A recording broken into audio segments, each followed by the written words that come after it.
can't stand when directors don't know how to use color. And that's why when they do know how to use it, I absolutely adore it. I'm talking about the bigs, Denis Villeneuve, or Akira Kurosawa, or Alfred Hitchcock, or Lynn Ramsey. These are artists that know how to use color to communicate things that you can't communicate with words. But one director that I think is particularly strong with color, and he doesn't get talked about enough, is Pedro Almodovar and his film Talk to Her, or Hable con ella. A lot of Talk to Her deals with men's vulnerability, or their inability to express themselves properly. And so you have this kind of like pendulum swing between the vulnerable, the sad, and the passionate, the root chakra. The way he swings between these two ideas is it is truly masterful in Talk to Her. Now, mind you, Talk to Her is, in my opinion, one of the best films of all time.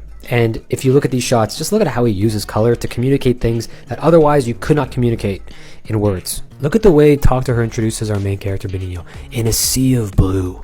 This soft blue. Everything about this first shot tells you everything you need to know about this character. Whereas the other character, Marco, look at the way he introduces Marco in a very neutral palette, right? Everything is kind of washed out, neutrals, darks, until he sees what will become the love of his life. And then, look at this cut from the TV and these kind of washed out colors to him sitting on the couch. And he's in love. Oh, and by the way, look at the paintings on the back of the wall. You got a red heart and a blue heart. He's setting up this character's idea of love and vulnerability in one frame. In one frame. And when they meet for the first time, it's just a sea of red at the bar. And when we cut back to Benigno, he's blue. It's blue. It's neutral. It's dead. This is, again, how a director uses color to bifurcate his characters, right? Now look at this shot. This is when he takes her to this show. Caetano Veloso is playing. Cucurucu is the song. And there's just this yellow. He's just immersed in this sadness of the song. And if you hear the song, I assure you, you will also feel these colors that he's showing you.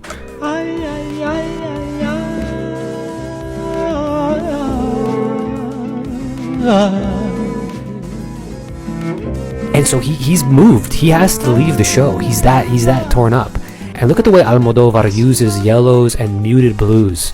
Like, look at the picket fence. You have these brackets of blue, and then it cuts to her, and it's just a sea of blue behind her.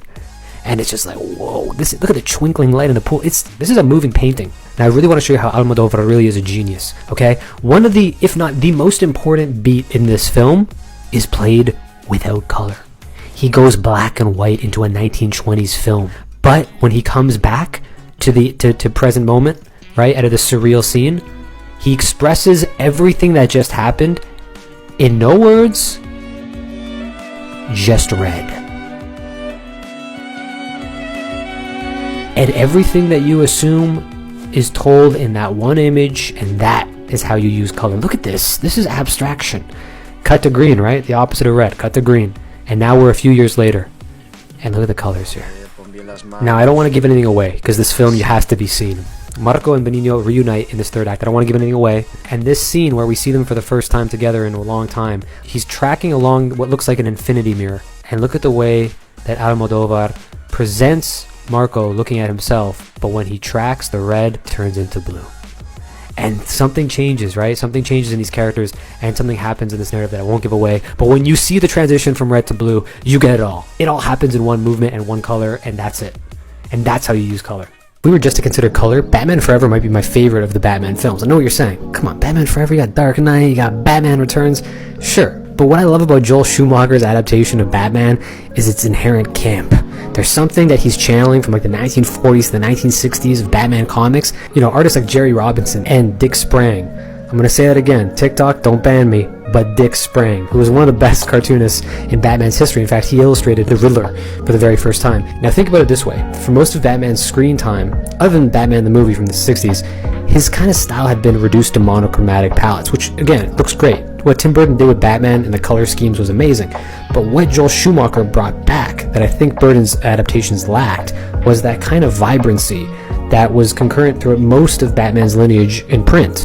And when he brought it back, it was almost flamboyant, you know, like Riddler, Two-Face. They have these really, it's almost expressionistic. It's almost grotesque the way he uses colors in some of these shots.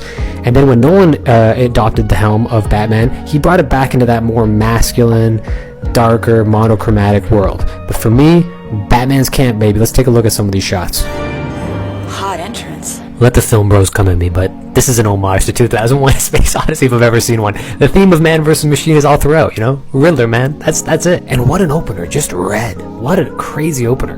Then you got this look at, even the flame is pink. I love that. It's like he's going just every little detail. And when we cut to Bruce Wayne's life at home, it's more natural. It's more golden light. He's clearly creating a distinction between Bruce Wayne and Batworld, if you will.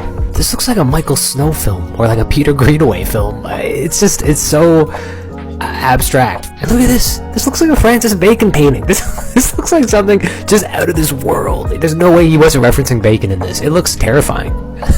Once the Riddler's broken in, I love that it influences the lighting of the Wayne Mansion. It's like now all of a sudden, Alfred looks like a gargoyle. He's just painted in green light. Again, is it over the top? Sure. But I'm here for it. I'm here for that kind of weird expressionistic lighting. Okay, now this is a great example of how to just use color in a simple way. Commissioner Gordon has got this green cast on his face because the Riddler's taking over. Then, all of a sudden, boom, Batman blasts through. Now, Schumacher goes into blue. Goes into that blue. Gives him a thumbs up. Why not? Gotta give him a thumbs up, even though he probably can never see that from his plane. Gotta give him the blue. You know, it's obvious. You might be like, that's a very obvious motif. Hey, it's a kid's film. Yeah, at least he's trying to do something interesting with the color. And now here's the piece de resistance. This is, hands down, the best Batman villain. Art direction-wise, costume-wise, set-wise, I think this is one of the best sets ever built. This green dome. Look at this thing. Look at the way the light is spinning through it, and then the reveal. And he looks like, I don't even know what that really looks like in this. It just looks incredible. The sparkling suit, the homage to Rodin's The Thinker sculpture, but it's just gold. The gold and the silver is just, this is incredible. The purples and greens look fantastic in this. This looks like a comic book come to life. I love it. I miss films like this. Okay, this is one of my favorite stories about film and color. In 1985, Akira Kurosawa was making an adaptation of King Lear called Ran, which if you haven't seen, you gotta check it out, because the way Kurosawa plays with color in this, a maestro with a paintbrush. Kurosawa was a prolific painter. He had done these paintings during the making of Kagemusha and the making of Dreams, where he was kind of channeling these colors in his subconscious. But in Ran, he got really obsessed with color, even though he was going blind. And this actually plays into the story. There's a great documentary by Chris Marker called Akira Kurosawa, and it's about the making of Ran. And in the documentary, okay, Chris Marker is noticing that the whole crew is picking up wheat sheaves and spray painting them gold. And he's like, what's going on here? Akira Kurosawa had a nighttime shot that he really wanted to capture in dark colors and sprinkling gold that was reflecting off of the golden moonlight. You know, there's a great scene where Akira Kurosawa is just thanking the moon. Thank you, moon, said Sensei. And so they take these wheat sheaves that are going to play in the foreground of the shot and spray paint them a really vibrant gold so that they play in a sparkling night shot. Maquille, a traditional technique for applying gold on black lacquer. Kurosawa wanted a night sequence that would suggest the same effect, and he's decided to achieve this by having a field of pampas grass painted gold.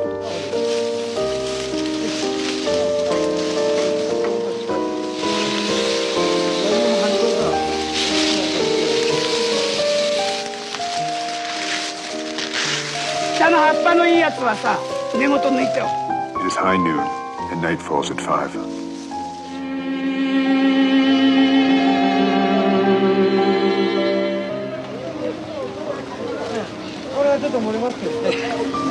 And of course, in Chris Marker's documentary, Kurosawa lost the shot on the editing room floor, despite the great lengths he went to capture just that beautiful yellow. During editing, the scene will be cut out.